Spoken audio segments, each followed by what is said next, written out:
Guys welcome to target सरकारी नौकरी। मैं हर्षद अली। सामाजिक अध्ययन सोशल स्टडीज़ में आज इतिहास का प्रैक्टिस सेट नंबर 3 डिस्कस करेंगे, जिसमें गुप्त साम्राज्य पर बेस्ड सारे प्रश्न होंगे। चलिए जल्दी से वीडियो को लाइक कीजिए और हम स्टार्ट करते हैं। देखिए फर्स्ट क्वेश्चन, सेंड्रोकोटस की चंद्रगुप्त मौर्य के रूप में पहचान किसने की थी? तो चंद्रगुप्त का नाम जो अगर यूनानी राइटर्स के रूप में देखते हैं हम, तो सबसे पहले जो विलियम जॉन्स थे, विलियम जॉन्स ने सेंड्रोकोटस की पहचान चंद्रगुप्त के रूप में की थी। तो ऑप्शन ए इसका सही होगा। सेंड्रोकोटस की जगह आपको एंड्रोकोटस भी मिल सकता है। तो चंद्रगुप्त को ही ग्रीक और लैटिन जो लेख हुआ करते थे उसमें चंद्रगुप्त को सेंड्रोकोटस या एंड्रोकोटस के नाम से जाना जाता है। और मौर्य साम्राज्य की या मौर्य वंश की स्थापना मगध में जो है नंद वंश का शासक था धनानंद, उसकी हत्या करके उसको पराजित करके चंद्रगुप्त मौर्य ने की थी। तो चंद्रगुप्त मौर्य वंश का संस्थापक चंद्रगुप्त मौर्य ने अपने राजनीतिक गुरु चाणक्य के साथ मिलकर जो नंद वंश का धनानंद था उसको पराजित करके मौर्य वंश की स्थापना की थी। और मौर्य वंश में इसने अपनी राजधानी किसको बनाया था, ये भी याद रखिएगा, ये पूछा जाता है, पाटलिपुत्र। चंद्रगुप्त मौर्य के पश्चात सिंहासन पर कौन विराजमान हुआ? चंद्रगुप्त मौर्य वंश का संस्थापक था, प्रथम शासक था। तो चंद्रगुप्त मौर्य के बाद में बिंदुसार गद्दी पर बैठेगा। बिंदुसार के बाद उसका पुत्र अशोक गद्दी पर बैठता है। अशोक के बाद उसका पुत्र दशरथ के बाद ऐसे ही जब आप आएंगे तो इसका अंतिम शासक कौन हुआ? बृहद्रथ। बृहद्रथ मौर्य वंश का अंतिम शासक था। तो आंसर कर पाएंगे, ये था कौन? चंद्रगुप्त मौर्य के पश्चात तो बिंदुसार आया था। एक नाम और मिलता जुलता दिख रहा है आपको, ये बिंबिसार, ये हर्यंक डायनेस्टी का फाउंडर था। सेल्यूकस निकेटर, जिसको अलेक्जेंडर के द्वारा सिंध और अफगानिस्तान का प्रशासक नियुक्त किया गया था, वो किस भारतीय राजा ने उसको पराजित किया था? देखो इसमें जो सेल्यूकस निकेटर था, जब यहाँ पर अभियान हुआ था अलेक्जेंडर का हमारे देश में, जिस वक्त हमारे देश में नंद डायनेस्टी रूल कर रही थी और उसमें एक शासक हुआ करता था धनानंद।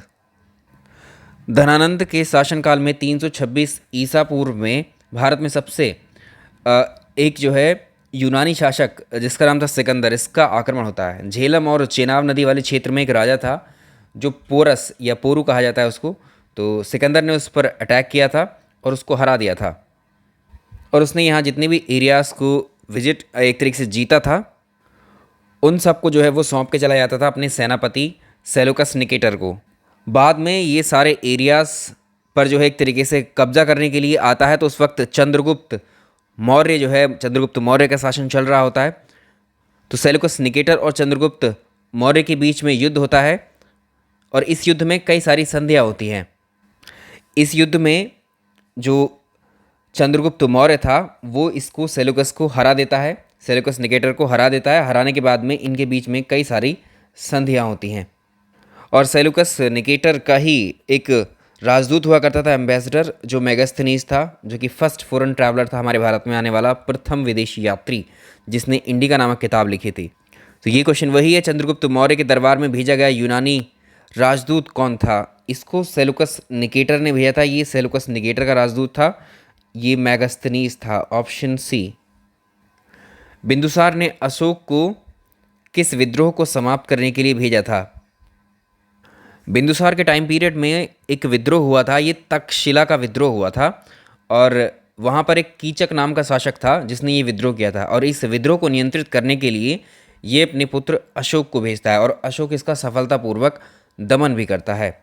तो इसका आंसर होगा तक्षशिला। सारनाथ स्तंभ का निर्माण किसके द्वारा करवाया गया था? तो सारनाथ का स्तंभ बनवाया था सम्राट अशोक ने। कौन सा ऐसा अभिलेख है जिसमें अशोक का नाम उल्लिखित है? तो अशोक का नाम कई सारे अभिलेखों में मिलता है, जिसमें मॉस्की अभिलेख है, गुर्जरा अभिलेख है और नेट्टूर अभिलेख है। इनमें जो है इसका नाम मेंशन मिलता है।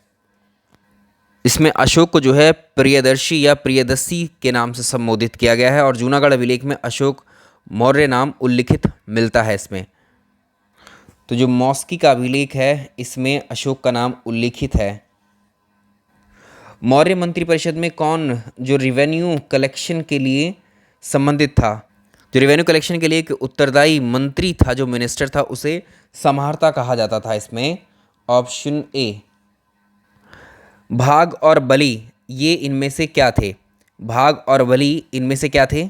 एक्चुअली दोनों टैक्स थे, कर थे, और एक ये क्या हुए थे प्राचीन भारत में? भाग और बलि यही टैक्स जो थे एक रेवेन्यू का स्रोत हुआ करते थे।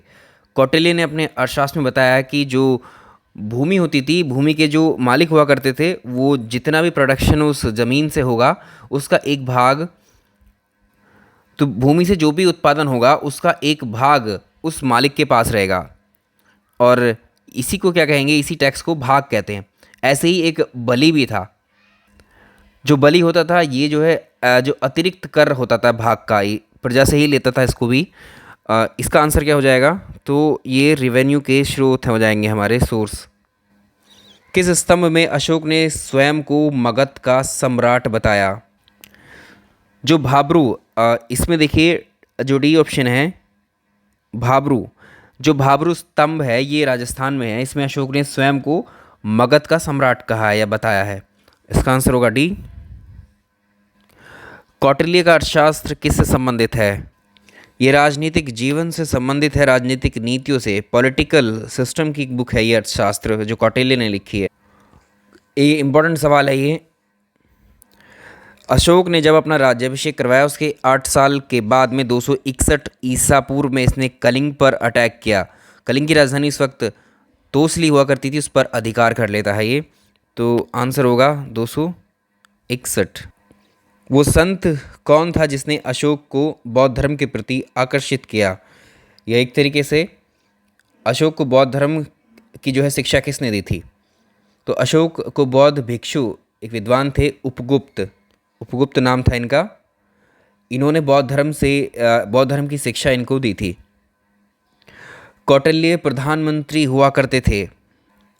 कौटिल्य प्रधानमंत्री थे चंद्रगुप्त मौर्य के, और कौटिल्य के 2 नाम और मिलते हैं, एक तो विष्णुगुप्त और चाणक्य। ये बहुत पूछे हुए हैं लेकिन कॉमन क्वेश्चन हो चुके हैं आजकल। कौटिल्य ने जो अर्थशास्त्र है अभी डिस्कस किया है, किस पहलू पर प्रकाश डाला है अर्थशास्त्र के? तो इसमें ये हम जानते हैं कि राजनीतिक नीतियों का ही विवरण है इस किताब के अंदर। सांची के स्तूप का निर्माण किसके द्वारा करवाया गया था? इसको सम्राट अशोक ने बनवाया था, सांची के स्तूप को। Option D. कहाँ पर है ये सांची का स्तूप? ये मध्य प्रदेश में है, एमपी में, रायसेन जिले में। अशोक के जो शिलालेख थे इसको सबसे पहले किसने पढ़ा था? ये वर्ष भी पूछता है। तो 1837 ये वर्ष बहुत इंपॉर्टेंट है। 1837 में एक अंग्रेज थे, ब्रिटिशर थे एक, जेम्स प्रिंसेप। जेम्स प्रिंसेप ने अशोक के लेखों को पढ़ा था, और ये जो लेख लिखे हुए थे ये अशोक के ब्राह्मी लिपि में लिखे हुए थे। तो ये सवाल ऐसे भी पूछा जाता है कि सबसे पहले ब्राह्मी लिपि को किसने पढ़ा था? तो आंसर होगा जेम्स प्रिंसेप के द्वारा ही पढ़ा गया था। अशोक का जो रुक्मिणीदेही स्तंभ है वो किससे संबंधित है? अशोक ने अपने राज्याभिषेक के टाइम पे, उससे काफ़ी साल बाद में, लुम्बिनी की यात्रा की थी, और वहाँ पर एक जो है स्तंभ, शिला स्तंभ लगवाया था। और क्योंकि वो बुद्ध की जन्मस्थली थी उसके कारण लुम्बिनी ग्राम में वो जो धार्मिक टैक्स हुआ करता था उसको घटा करके उसने 1/6 से 1/8 कर दिया था। तो ये क्या था? ये बुद्ध के जन्म से संबंधित है। देखो 4 ऑप्शन बुद्ध के बारे में ही है, ठीक है। तो ये जन्मस्थली है। गुर्जरा लघु शिलालेख में अशोक का नाम उल्लेख किया गया है। तो गुर्जरा अभिलेख कहाँ पर स्थित है ये? तो मध्य प्रदेश का जो दंतिया जिला है इसमें है। कलिंग युद्ध की विजय और क्षतियों का वर्णन अशोक के किस शिलालेख में किया गया है? कलिंगा वार हुई थी 261 ईसा पूर्व में। इस बात का जिक्र उसने अपने किस शिलालेख में करवाया था? तो ये था 13 नंबर का, ये शिलालेख था, शिलालेख नंबर 13। निम्नलिखित में से कौन से स्रोतों से मौर्य नगर के प्रशासन का विस्तृत विवरण मिलता है? तो ये मैगस्थनीज की जो इंडिका किताब थी इससे मिलता है। तो आज का जो इतिहास का प्रैक्टिस सेट है इसमें जो मौर्योत्तर काल है इसमें इतने ही प्रश्न हैं। इसके बाद 1 से 2 प्रैक्टिस सेट और रखेंगे हम प्राचीन भारत के, उसमें प्राचीन भारत लगभग कंप्लीट हो जाएगा आपका। फिर मध्यकालीन पर आएंगे, फिर आधुनिक को कंटिन्यू करेंगे। चलिए वीडियो को लाइक एंड शेयर कीजिएगा। Thank you.